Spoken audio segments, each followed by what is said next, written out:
On the day of Pentecost, all the believers were meeting together in one place. Suddenly, there was a sound from heaven like the roaring of a mighty windstorm, and it filled the house where they were sitting. Then what looked like flames or tongues of fire appeared and settled on each of them. And everyone present was filled with the Holy Spirit and began speaking in other languages as the Holy Spirit gave them this ability. At that time, there were devout Jews from every nation living in Jerusalem, and when they heard the loud noise, everyone came running. They were bewildered to hear their own languages being spoken by the believers. They were completely amazed. "How can this be?" they exclaimed.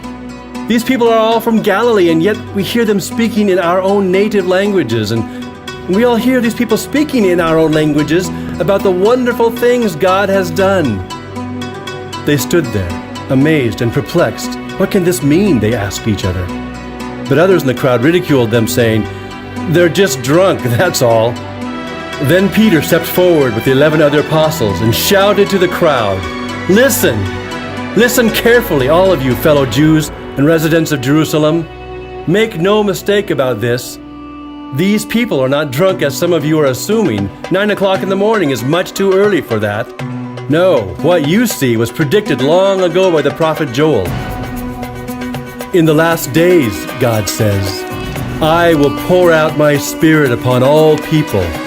Your sons and daughters will prophesy, your young men will see visions, and your old men will dream dreams. In those days I will pour out my Spirit, even on my servants, men and women alike, and they will prophesy. And I will cause wonders in the heavens above, and signs on the earth below, blood and fire and clouds of smoke. The sun will become dark, and the moon will turn blood red before that great and glorious day of the Lord arrives. But everyone who calls on the name of the Lord will be saved.